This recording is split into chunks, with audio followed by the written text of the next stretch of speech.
नमः सिद्धेभ्यः। जय श्री ओम नमः सिद्धेभ्यः।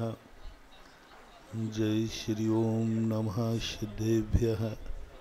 सर्वमंगलमांगल्यं सर्वकल्याणकारकं प्रधानं सर्वधर्माणां जैनं जयतु शासनम।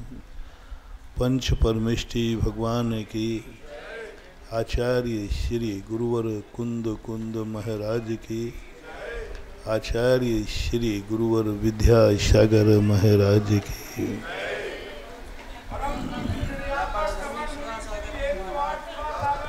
परम पूज्य निर्यापक श्रवण मुनि पुंगव श्री सुधा सागर जी महाराज की। जलो परम पूज्य छुल्लक श्री गंभीर सागर जी महाराज की। समस्त मुनि संघ की।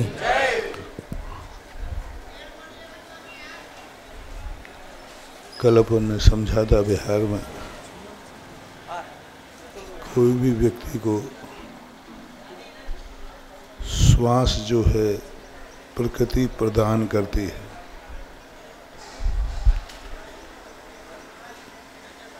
जन्म हमारा अतीत का किया हुआ कर्म हमें प्रदान करता है। मौत जिंदगी का नियत सत्य है। मौत कर्म के उदय से नहीं आती। कर्म जहाँ समाप्त हो जाता है वहाँ जीवन का अवसान होता है। जन्म हमारी की हुई अतीत की करतूतों का परिणाम होता है। जो हमने किया है अपन समझते हैं कि जन्म एक प्रकृति की साधारण प्रक्रिया है। नहीं, बहुत बड़ा इस प्रकृति का वरदान है। प्रकृति अपने आप में कहती है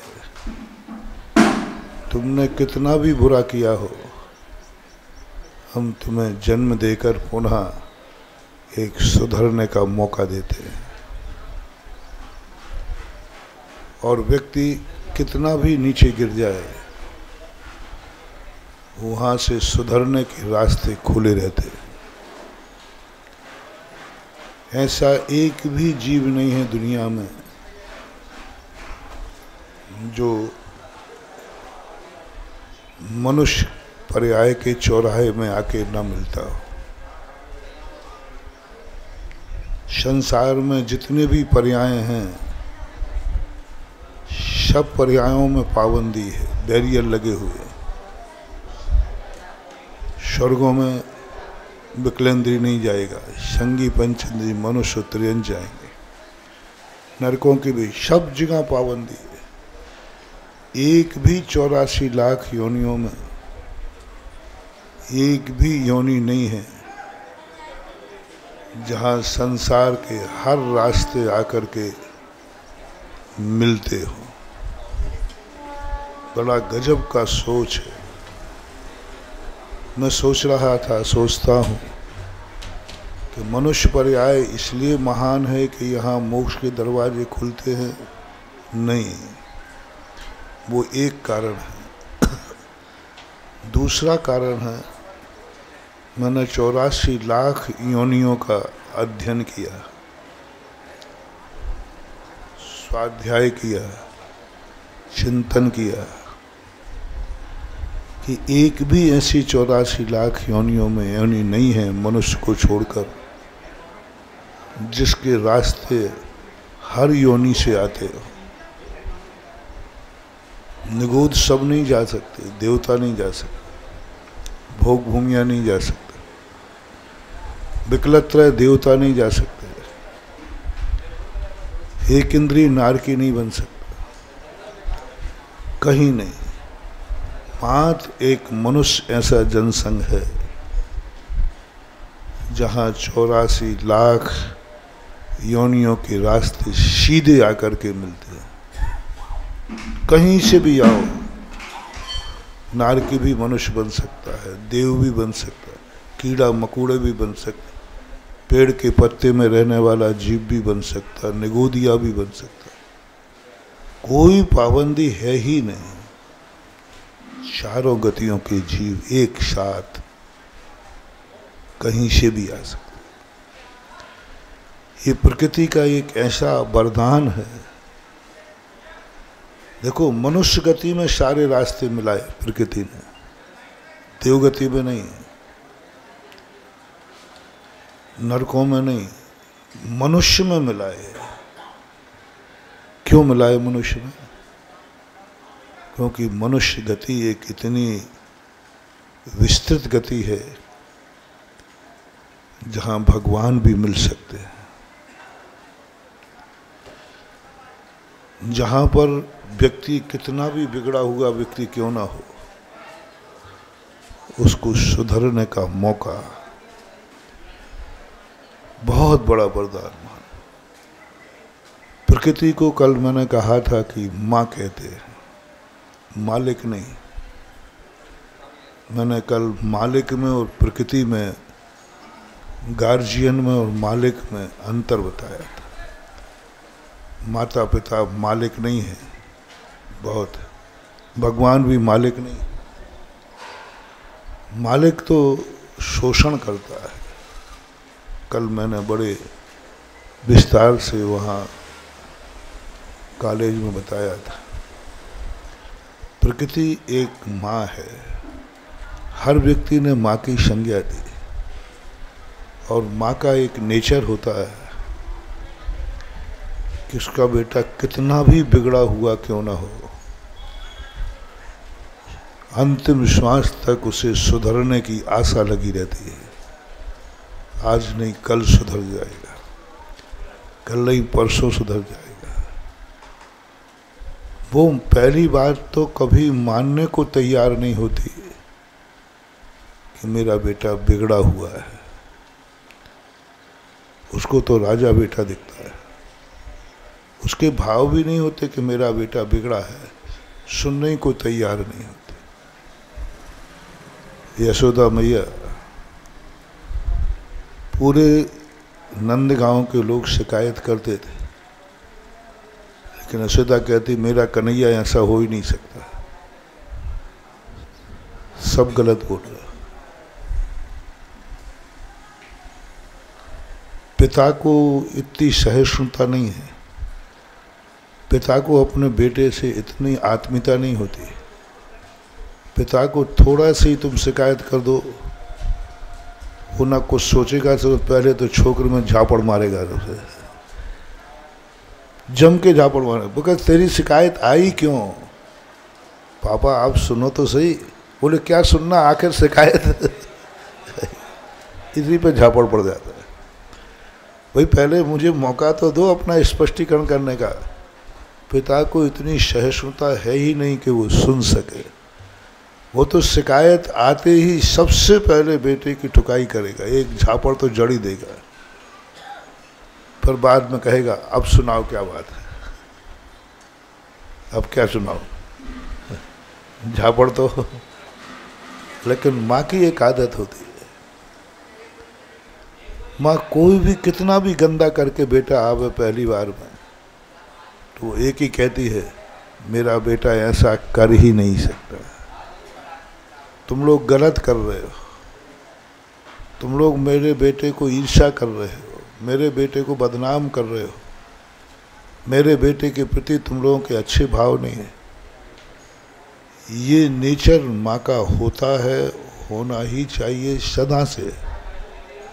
वो एकदम सुनते ही आग बबूला नहीं होती, एक्सेप्ट ही नहीं करती। वो तो चलो तुम लोगों का तो एक ही काम है मेरे बेटे की शिकायत करना। जब बहुत बार होता है,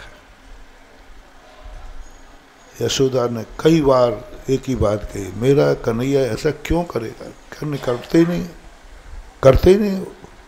घर में कोई दही की कमी है क्या, या मैं उसको खाने नहीं देती? जब बहुत बार शिकायत आई, तब अंत में माँ कहती यदि करता है तो कोई बात नहीं, सुधर जाएगा, कोई बात नहीं। अब देखना सिद्ध हो गया कि इसने दही खाया, सारे सबूत सिद्ध हो गए, फिर भी माँ कहेगी हाँ हाँ कोई बात नहीं, बच्चा है, गलती हो गई तो क्या हुआ, बच्चा है, गलती हो गई तो क्या हुआ, सबसे हो जाती है। उसको ढांकने का प्रयास करेगा, ढांकने का, सत्य सिद्ध होने पर भी वह ढांकने का प्रयास करेगा, और जब ढांकने में असमर्थ हो जाए, पूरी ताकत लगा देगी ढांकने में, पूरी ताकत बचाने का प्रयास करेगी, और अंत में जब नहीं ढांक पाएगी तो ये कहेगी, ये आशा रखेगी कोई बात नहीं, गलती हो गई, आगे नहीं होगी। ये तीन गुण जिसमें होते हैं उसको माँ कहते हैं। तीन गुण जिसमें होते हो। और आप जो मैं बोल रहा हूँ, सब लोग अपनी अपनी मम्मियों को देख लो, देख लो तुम, जो मैं, आपके पिता भी हैं, मम्मी हैं, और आप गलती किए बिना रहे नहीं, ये पक्का है। बोलो, पापा ने जब डांटा तो किसने बचाया है? एक भी नहीं होगा जो कभी ना कभी माँ ने बचाया नहीं। यही कहा होगा, नहीं मेरे बेटा कर ही नहीं सकता, किया है तो कर लिया, बच्चा है, और बाद में अंत में कहेगा ठीक है कर लिया, आगे। ये तीन गुण माँ में होते हैं। जहाँ जहाँ ये तीन गुण पाए जाए, उसी उसी को दुनिया माँ कहती है। एक तुम्हारी जन्म देने वाली माँ, वो आप खुद प्रैक्टिकल कर लो, अनुभव कर लो, नहीं हो तो अपने नेताजी प्रदीप आदित्य से पूछ लो, इनके पापा भी जिंदा हैं, मम्मी भी है। चली गई मम्मी तो थी, तो तुम्हारे सामने अभी तो थी। बोलो, ये तीन गुण तुम्हारी माँ में थे कि नहीं? और तुम आज वर्तमान के, ऐसा तो हो ही नहीं सकता कि तुमने कोई गलती नहीं की हो। यदि तुमने कोई गलती नहीं करते तो नेता ही नहीं बन पाते।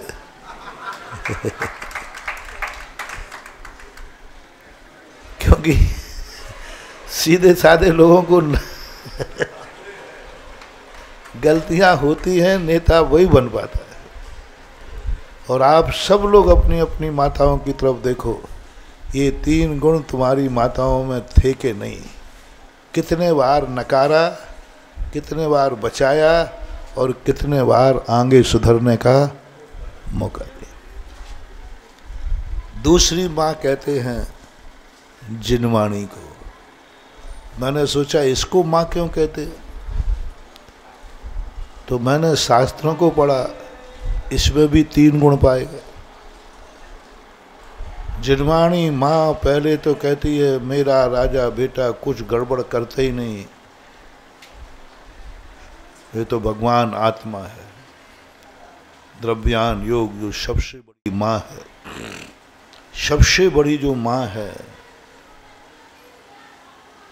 तो मैंने यही सोचा कि जिनवाणी को एक मुंह से निकली हुई वाणी है, मुंह से निकले हुए शब्द हैं, इसको माँ की संज्ञा क्यों दे दी गई? सभी लोग जिनवाणी माता की जय बोलते हैं,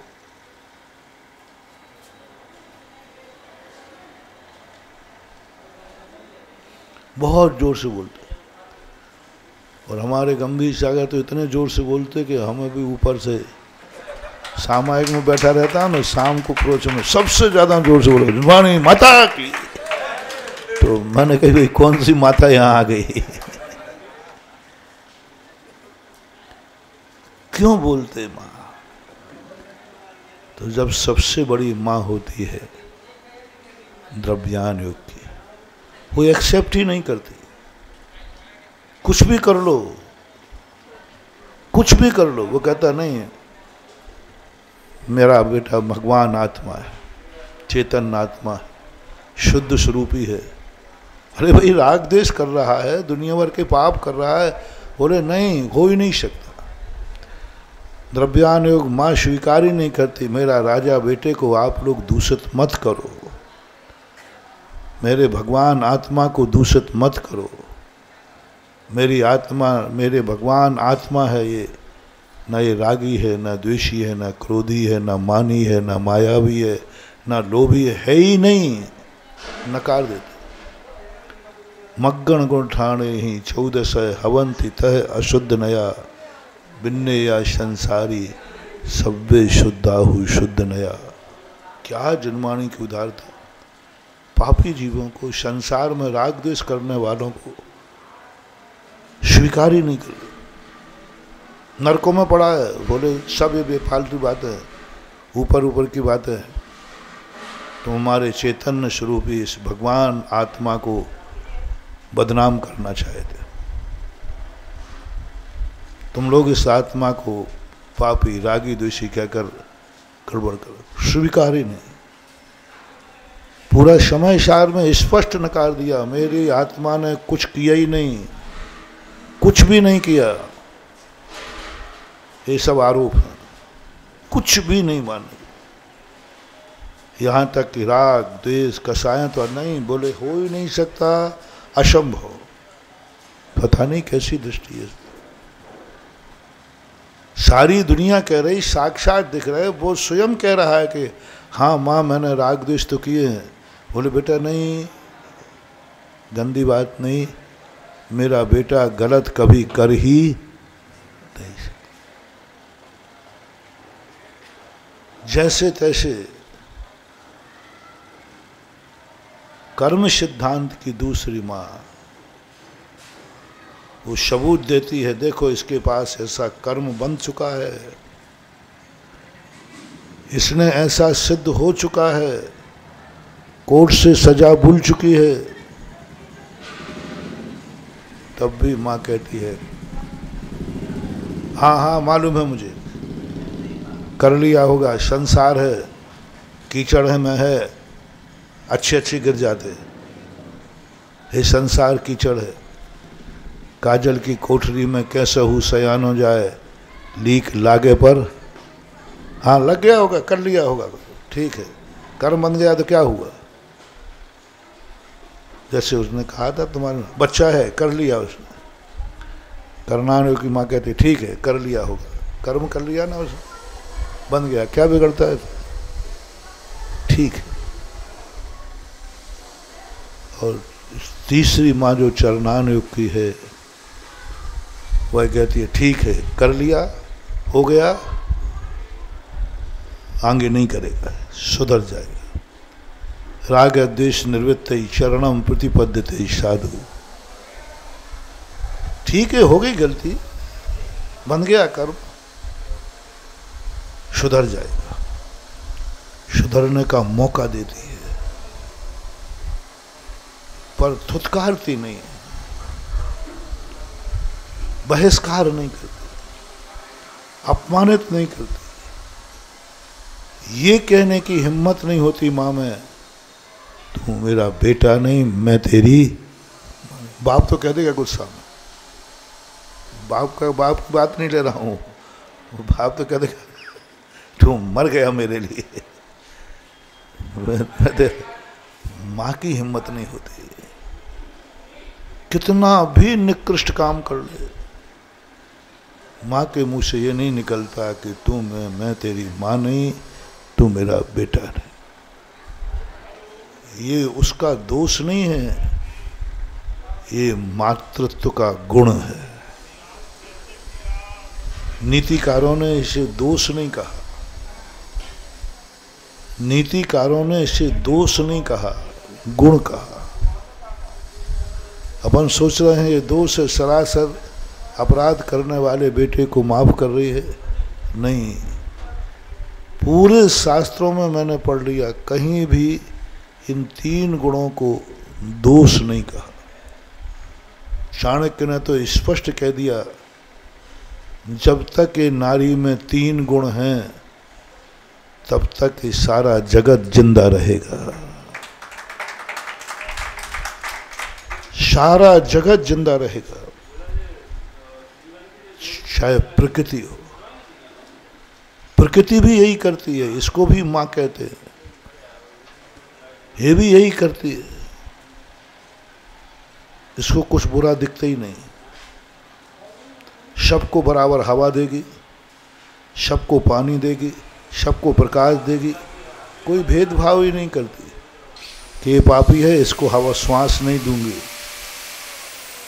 नदी नहीं कहती कि पापी है इसको पानी नहीं दूंगी। पेड़ नहीं कहते ये पापी है इसको छाया नहीं दूंगा, इसको फल नहीं दूंगा। प्रकृति कुछ नहीं, भेदभाव कुछ नहीं करती। कोई बात नहीं, अभी हो गया, आगे सुधर जाएगा। इसलिए प्रकृति को माँ कहते हैं। आज हम आपको 3 माताओं के संबंध में नेचर बता रहा हूँ। इस घड़ी को बंद है, ठीक करो। 3 माताओं के, जन्म देने वाली माँ, प्रकृति माँ और जिनवाणी माँ। 3 माताएं ये प्रसिद्ध हैं। और एक और भारत में चलता है, क्या? भारत माता है, एक और चलता है। इसके संबंध में भी मैंने देखा कि इसमें भारत माता क्यों। एक बार की घटना है, एक व्यक्ति भारतीय था, बिना नाम लिए बताऊंगा। विदेश में, अमेरिका में जाकर के उसने कुछ खुरापाती किया। वहाँ के राष्ट्रपति को चुनौती दी। राष्ट्रपति जिस गाड़ी में बैठता था, उस गाड़ी में अपने आश्रम का मलबा राष्ट्रपति भवन के सामने भर के निकाल दिया और राष्ट्रपति को ये दिखा दिया, तुम जिसमें बैठते हो हमारे आश्रम का मलबा जाता है उसमें से।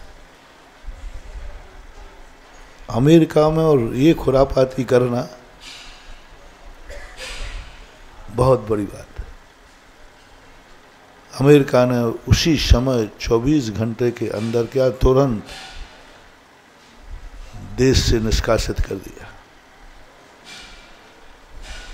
अब प्लेन में घूम रहा है, कोई भी देश उसको उतरने नहीं दे रहा, कोई भी देश नहीं उतरने दे रहा, क्योंकि अमेरिका की दृष्टि उस पर है। देखें, जो देश इसको उतरने देगा, पनाह देगा, वो अमेरिका का दुश्मन माना जाएगा। अमेरिका से अब कौन पंगा लेगा, कौन सामोगा में? और एक व्यक्ति के कारण से इतनी बड़ा दुश्मनी कौन लेवे, क्यों लेवे? कोई भी देश, सब देशों में आकाश में मंडरा रहा है, घूम रहा है, कोई भी देश उसको उतरने की अनुमति नहीं दे रहा है। सबने नकार दिया। बड़े आदमी जब विपरीत हो जाते हैं तो छोटे मोटे आदमी उसको सहारा देने से भी कतराते हैं। अभी कौन सहारा दे, अभी दें तो और आफत आ जाए। राजीव गांधी उस समय मिनिस्टर थे, प्रधानमंत्री थे। उनके पास जब समाचार आया कि एक भारतीय व्यक्ति ने अमेरिका में ऐसा कार्य किया है जिस कारण से उसको वहाँ से भागना पड़ा और कोई भी देश उसे उतरना नहीं दे रहा है, राजीव गांधी ने एक शब्द कहे, उसको अनुमति दी जाए। बोले सर, अमेरिका विरोध में चला जाएगा, बहुत बड़ा फरमान जारी है, सब बर्बाद हो जाओगे। उन्होंने कहा कि कौन है वो जो ऊपर आकाश में? बोले मूल भारतीय है, मूल भारतीय है। तो पहले तो राजू ने यही कहा कि ऐसा कुछ नहीं, अमेरिका को उसने गलती की नहीं होगी, इतना हमारा भारतीय व्यक्ति गलत नहीं हो सकता, क्यों करेगा मलबा भेजने का काम। फिर कहा नहीं साहब, पूरा सबके सामने उजागर है। ठीक है, कर दिया होगा, कोई गुस्सा आ गया होगा, वहाँ के लोगों ने दिखाई होगी तानाशाही। तो भारतीय व्यक्ति ने कहा कि क्या तानाशाही दिखाते हो, अमीरी दिखाते हो, हमारे भारतीय लोग उसमें मलबा ढो देते हैं, से ध्यान रखें। और अंत में उसने कहा कि हो गई होगी गलती, आखिर वो मूल भारत का है। ओह, मैंने जब ये पढ़ा सुना, अभी की घटना है, कोई ज़्यादा पुरानी नहीं है। राजीव गांधी जब मिनिस्टर थे उस समय उन्होंने कहा कि नहीं, बेटा कैसा भी हो, नागरिक कैसा भी हो, लेकिन वो हमारी भारतीय है, भारत का है। मात कुछ नहीं पूछा, कोई बहस नहीं की, कोई गलती का कोई जायजा नहीं लिया। पहले बताओ गलती क्या है, फिर उस पर हम बहस करेंगे, कुछ करेंगे। उन्होंने कहा नहीं, भारतीय है ना, भारतीय व्यक्ति, ये भारत देश वो है जहाँ दुश्मनों को भी शरण दी जाती है, ये तो हमारा भारतीय है। तुरंत उसको उतरने का आदेश दो, बाद में पूछा जाएगा। दिल्ली हवाई अड्डे पर उतरा, उतरने के बाद सीधा उसको बुलाया गया, सीधा प्रधानमंत्री ने वार्तालाप किया। और वार्तालाप करने के बाद जो राजीव गांधी ने सफाई दी, अमेरिका को अपना फरमान वापस लेना पड़ा। और उस समय जो स्थितियां बनने वाली थी, तब मुझे लगा कि भारत को माता कहना श्रेष्ठ है, क्योंकि ये लक्षण भारत के माता में पाए गए। हम तो दुश्मनों को शरण दे देते हैं। हमारा देश तो वो है, तो रावण का भाई आया तो उसे ही शरण दे दी। तो ये लक्षण कुछ हैं। किसी भी देश को माता नहीं कहता, कोई भी। विश्व में इतने देश हैं, आप लोग सब नेटवर्क देखते रहते, कौन सा देश अपने देश को माता कहता है? कोई वो कहता है? कोई नहीं। राष्ट्र कहते हैं। माता शब्द का प्रयोग मात्र ओनली ऑल वर्ल्ड में भारत को मिलता है। क्यों? ऐसे ही? ऐसे ही नहीं, माता के गुण उसमें होते हैं। अन्य देशों में माता के गुण नहीं है। वहां तो इतने में कहते उसको ऊपर ही उड़ा दो, फरमान जारी कर देते। इसलिए राष्ट्र माता, इसलिए जीवन में ये प्रकृति कहो, कर्म कहो, ये सब हमें जो व्यक्ति इस प्रकार की, इसलिए मनुष्य भाव के अंदर एक ऐसा गुण प्रकट हुआ जो हर पापी को कहा तुम्हें सारे रास्ते बंद हो जाए, यदि तुम सुधरना चाहते हो तो मनुष्य बनने का रास्ता खुला है। मनुष्य पर्याय को महान क्यों कहा? क्यों कहा कि 84 लाख योनियों में मनुष्य पर्याय महान है? बहुत सारी। तो अपन लोग अक्सर कर ये लगाते हैं कि यहाँ से मोक्ष के रास्ते खुले। अरे मोक्ष के रास्ते कितने जीव जाते हैं? 6 महीने 8 समय में 608 जीव। कितने लोग मोक्ष को मानते हैं? कितने लोग सम्यक दृष्टि हैं? इतने मात्र से मनुष्य पर्याय महान नहीं हो जाएगी। कोई ऐसा लक्षण बनाओ जिससे सब लोग कह सकें कि मनुष्य पर्याय महान है। ऐसा कोई बनाओ लक्षण। मोक्ष जाने वाले रास्ते खुले हैं, तो हम और आप बनाएंगे, जैनी बना लेंगे, अपन धर्मात्मा है सो बना लेंगे। कोई मोक्ष मिलता है, मुनि बनने का रास्ता खुला है, शुद्ध उपयोगी का रास्ता, ये तो सब बहुत सीमित है। ऐसा लक्षण जो प्राणी मात पूरा 3 लोक कह दे, 3 लोक का हर प्राणी कह दे मनुष्य पर्याय श्रेष्ठ है। निगोदिया भी कहे, नारकी भी कहे, मगरमच्छ भी कहे, शेर चीते भी कहें, कीड़े मकोड़े भी कहें, हर एक भी सर्वसम्मति चाहिए विश्व में। 84 लाख योनियों की सर्वसम्मति चाहिए है कि सब लोगों का हस्ताक्षर कराओ कि मनुष्य पर्याय श्रेष्ठ है। मोक्ष जाने की अपेक्षा हम लोग साधु कर देंगे, आप लोग भी कर दोगे, जैनी कर देंगे, चलो आस्तिक कर देंगे, लेकिन सब नहीं करने वाले। एक लक्षण जो है 84 लाख योनियों के लोग कहते हैं कोई भी मुझे शरण देवे या ना देवे, किसी भी पर्याय में मैं जा पाऊं या ना जा पाऊं, लेकिन यदि हमें अपना सुधार करना है तो मनुष्य पर्याय के दरवाजे खुले हैं। एक भी नहीं। आप लोग भी जो स्वाध्याय करते हो, जो विद्वान लाइव में सुन रहे हो, उन विद्वानों से मेरा कहना है कि पूरे जिनवाणी में बताओ 84 लाख योनियों में कौन सी योनि है जिसका रास्ता मनुष्य पर्याय में नहीं आता हो, नहीं आता हो। और ऐसा जब आता है तो वो भी निश्चित समझना ऐसी कोई योनि नहीं है जहां मनुष्य नहीं जाता हो। डायरेक्ट की बात है, घूम फिर की बात नहीं कर रहे। कितना खतरनाक है ये मनुष्य पर्याय, कितनी अच्छी है। कहीं भी तुम गिर गए, निगोद में गिर गए, अब मैं क्या करूंगा, निगोद में चले गए, वहां से स्वर्ग नहीं जा सकते, नरक नहीं जा सकते। हाँ, मनुष्य का दरवाजा खुला है, नरकों से खुला है, स्वर्गों से तो खुला ही है, सब जगह। ये व्यापकता जब है तब महानुभाव, लेकिन सावधान रहना है।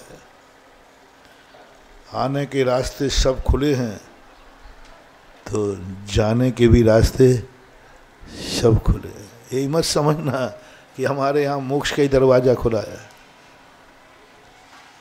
नहीं, नरकों के दरवाजे हैं, निगोद के दरवाजे, सारे दरवाजे खुले पड़े।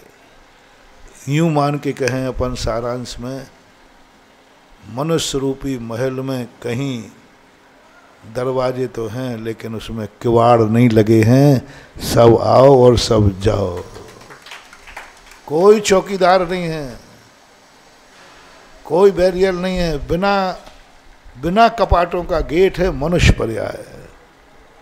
ना आने से रोकता है और ना जाने से रोकता है। तो ये जो अपन को जीवन में मौका मिला, अपन आए हैं, पता नहीं कहाँ से आए, कहाँ जाएंगे, कहाँ से आए, लेकिन जाने का रास्ता हमें तय करना है। प्रकृति ने हमें एक मौका दिया है, एक अवसर दिया है कि बेटा सुधर जा, बेटा कर ले कल्याण। और सबसे बड़ा मौका तो दिया है उसको जो मनुष्यों में भारत में जन्मा, और सबसे बड़ा मौका दिया है जो भारत में भी जैनी के यहाँ जन्मा, और सबसे बड़ा मौका दिया है उसे तुम एक साधु के सामने बैठे हो। ये बहुत बड़ा मौका, साधु की संगति मिल जाए। और इससे बड़ा मौका मिला है कि तुम्हारे पूर्वजों ने उस स्थान पर जन्म हुआ जहाँ जिनेन्द्र देव का मंदिर है। ये सब मौके हैं प्रकृति के, बंधु समझना नहीं थे। भगवान कोई अपने लिए दुनिया में नहीं आता, भगवान कोई अपनी पूजा के लिए दुनिया में नहीं आता। वो तो पूजा और निंदा से बहुत परे हो चुका है। वो तो सिद्धालय में जाके विराजमान है। ये भगवान जो मंदिरों में आता है, ये भगवान के लिए नहीं बुलाया जाता, हम सब के लिए एक और मौका है, इसके लिए मंदिर में भगवान को बुलाया जाए। एक और मौका है। देख भगवान तुझे लेने आए हैं, देख भगवान तेरे नगर में बैठ गए, भगवान बैठ गए तेरे नगर में। प्रकृति से तुझे कितना लाड़ है।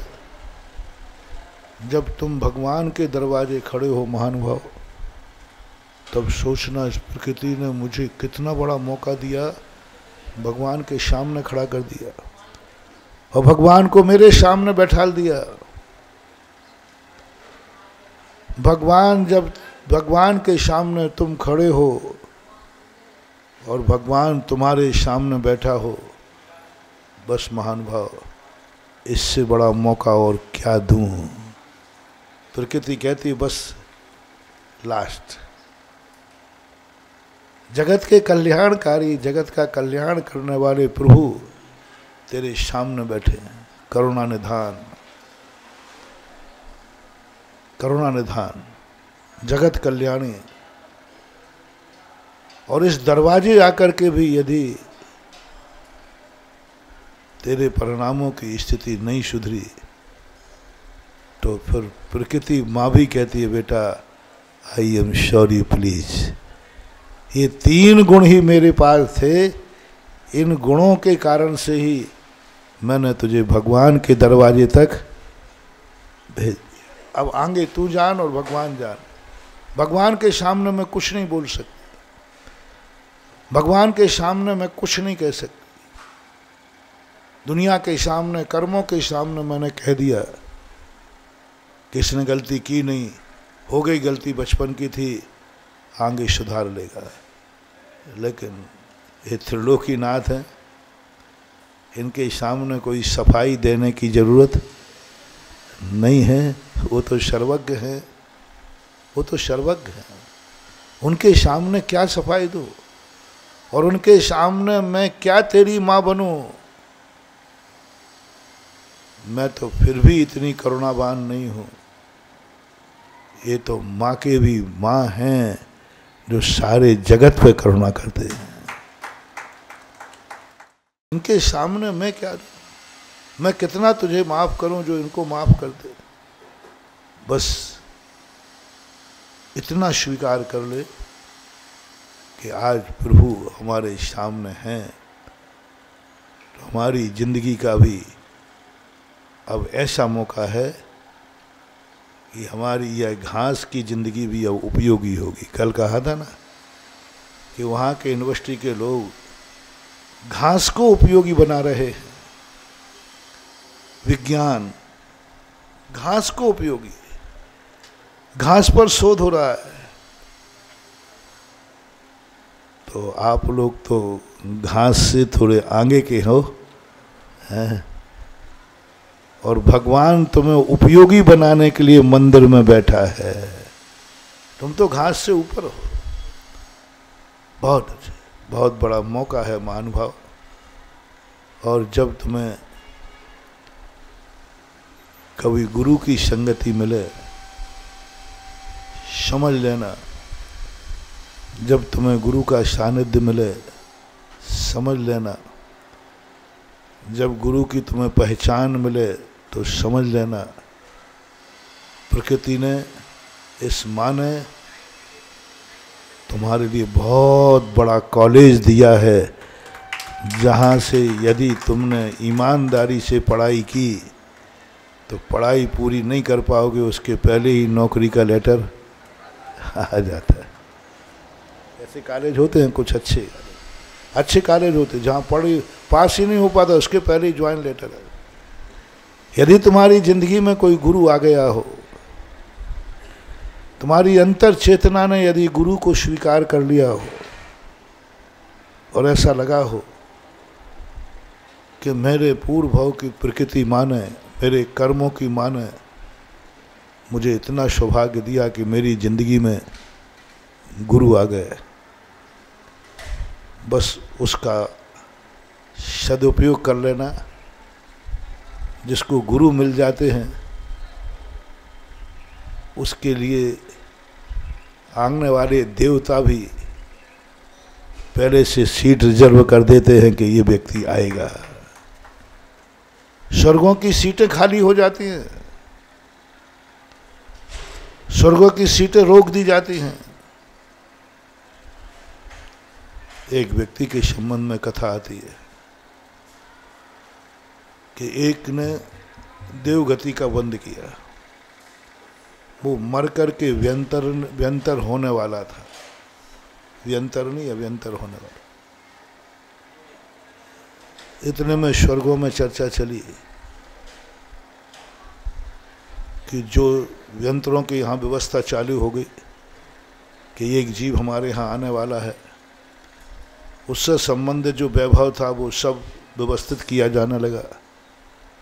वहाँ जन्म लेने वाले को जितनी देवियाँ मिलना थी वो देवियाँ उसके स्वागत को तैयार हो गई कि अभी 1 घंटे आध घंटे में वो जीव मर कर के यहाँ आएगा,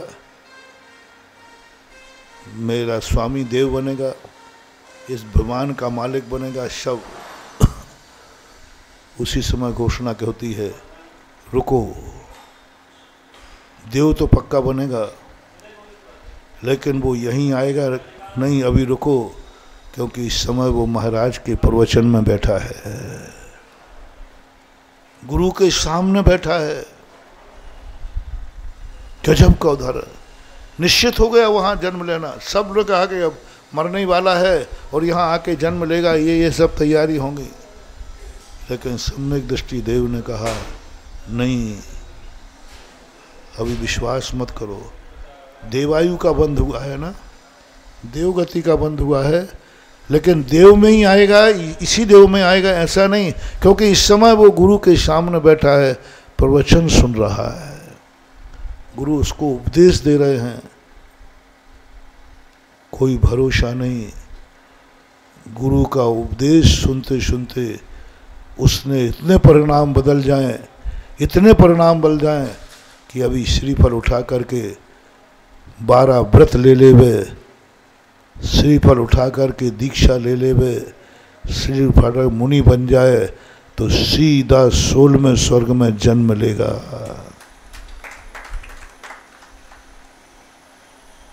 कितनी बड़ी ये कहानी, ये घटना जब मैंने पढ़ी स्तब्ध रह गया। देवता लोग निर्णय नहीं कर पा रहे, मात्र इसलिए क्योंकि वो इस समय गुरु के पास बैठा है। और कहीं बैठा होता तो सब ठीक था, आएगा, लेकिन गुरु के पास बैठा, और जब समय गुरु उपदेश दे रहे हैं उस समय की घटना है। सामान्य बैठा होता तो महाराज सामायिक में बैठे हैं, प्रतिक्रम में बैठे हैं, ठीक है। उपदेश का वहाँ ये बताया गया कि गुरु अगले क्षण में कौन सा वाक्य कहेंगे और कौन सा वाक्य श्रोता की जिंदगी बदल दे, कह नहीं सकते।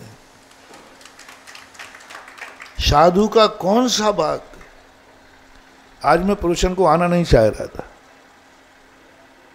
मैं ऊपर बैठ गया, पर प्रदीप जी वगैरह 4-5 लोग पहुंच गए ऊपर। मैंने फिर तुरंत ही भाव आया, पता नहीं आज किसकी जिंदगी बदलने वाली है,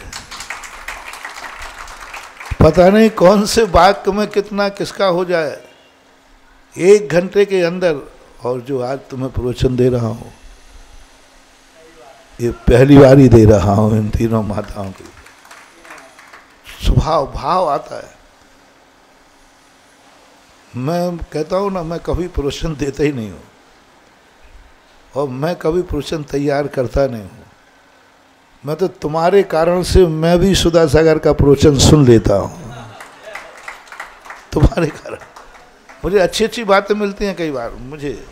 मुझे किनके प्रवचन में, क्योंकि उमा स्वामी महाराज ने प्रवचन को भी स्वाध्याय में रखा है। जैसे अपन शास्त्र पढ़ते ना, तो पढ़ते पढ़ते कोई नई बात, अरे ये तो मैंने पढ़ी ही नहीं।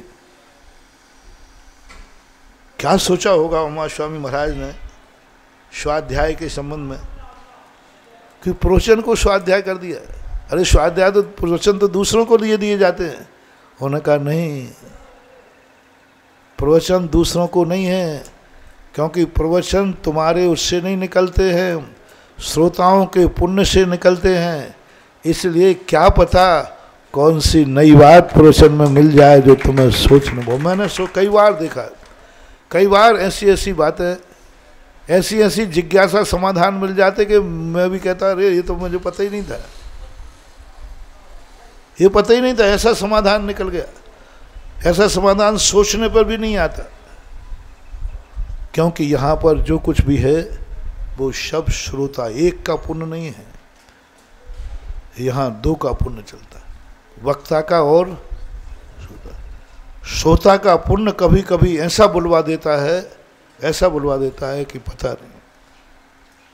तो मैंने कहा चलो कोई बात नहीं, ज़्यादा लोग नहीं सही, लेकिन कोई ना कोई तो होगा। और वस्तुतः ये चीज़ें बड़ी महत्वपूर्ण हैं। किस वाक्य में अपन ये ना समझें कि हम तो इन शास्त्रों को पढ़ लिया, जितने बार पढ़ो उतने बार पता नहीं क्या आता। एक भक्तांबर स्तोत्र है जो आप सब जानते हैं, मैंने ना जाने कितने बार पढ़ा होगा, लेकिन आज तक मुझे कभी ऐसा नहीं लगा कि मैंने भक्तांबर बहुत बार पढ़ लिया। जितने बार पढ़ता हूँ कौन से श्लोक पर उपयोग टिक जाए, और ये अर्थ तो मैंने आज तक निकाला ही नहीं, इसमें तो ये छुपा हुआ है। जितने बार पढ़ता हूँ नया लगता है, एकदम नया। ये नहीं लगता कि मैंने कल इसका पाठ किया था, कल ही तो पढ़ा था इसको। जितने बार पढ़ता हूँ ऐसे लगता है कि ये तो आज पहली बार पढ़ा, आज यदि नहीं पढ़ता तो ये श्लोक का अर्थ ज्ञान में नहीं आता। वस्तु को नया मत करो, अपनी दृष्टि को नया करो, सब दृष्टि नई दिखेगी। वस्तु को नया नहीं करना, अपने विचार नए करना, अपनी दृष्टि नई करना, अपना सोच नया करना। वस्तुएं तो सीमित हैं, वस्तुएं तो सीमित हैं, लेकिन विचार कभी सीमित। अपन सोचे ना, अपन क्यों सोचते हैं घड़ी को एक पहलू से, हम क्यों देखते हैं किसी को एक पहलू से? उसके उतने पहलू भी देखो ना जितने उसमें हैं, और जितने तुम विचार सकते हो। हम एक ही एंगल से देखते हैं तो हम ऊब जाते हैं। व्यक्ति कहता है महाराज जी सब कुछ वही वही, बोर हो जाते हैं। ये तुम्हारी बहुत बड़ी भूल है। तुम वही वही क्यों सोचते हो? वही वही दृष्टि क्यों रखते हो? क्यों रखते हो कि वही भगवान है जो कल थे? क्यों रखते हो ये वही मंदिर है जो कल थे? क्यों रखते हो कि वही महाराज है जो कल थे? क्यों रखते हो कि यही भक्तांबर जो कल था? विज्ञान कहता है ये घास वही था जो 50 साल पहले था।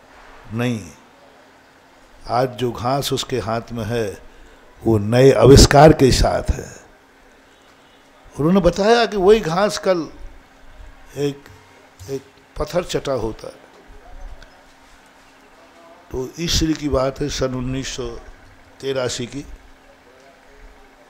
तो उन्होंने कहा पत्थर चटा कोई दवाई के लिए चाहिए था। तो बन गई कहाँ मिलेगा पत्थर चटा?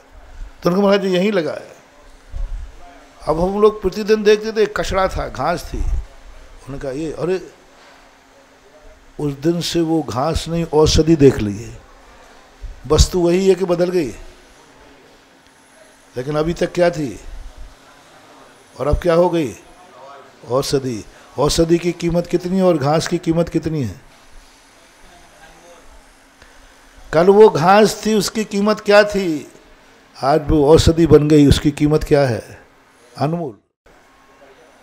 अनमोल, मूल्य बदल गया। अब उसके देखते अरे तो औषधि है, बहुत बड़ी बीमारी है, और पहले आता है घास है, कौन बकरी खा रही है। एक ही वस्तु वही है, हमारी दृष्टि बदल गई, हमारा सोच बदल गया, हमारा आविष्कार हो गया। यदि हम अपनी जिंदगी को आविष्कृत कर लें, हर घास जैसी तुच्छ वस्तु को भी हम अनमोल बना सकते हैं यदि हम चाहें तो। हम चाहें तो उस घास को औषधि बना दिया, अनमोल बना दिया। अपन जानते हैं कि खुरखुरू है, कांटा है, पैर में चुभता है, बेकार है, और वैद्य जी उस खुरकुरू को ढूंढते फिरते हैं। उनकी दृष्टि में औषधि। अपन कहते धतूरा जहरीला है, धतूरा बहुत बड़ी औषधि है, बहुत बड़ी स्थिति। तो बोलो धतूरे को बदलें या अपन सुधरें? धतूरा तो जो था है, और बस अपनी बुद्धि को बदलना है कि हमें उसमें औषधि गुण दिख जाए, उस घास का गुण दिख जाए, वो पत्थर छटा हमें औषधि लगने लग जाए। ये कला यदि अपने पास आ गई तो हर चीज तुम्हें नई होगी, हर चीज नई होगी। कोई चीज में पुरानापन लगेगा ही नहीं, कभी नहीं लगेगा, कभी नहीं लगता। बस समय आपका हो गया है, हो गया। महावीर इतना ही कह के विराम करता हूँ। अपनी चीज को, दृष्टि को बदलने का प्रयास करो। महावीर भगवान की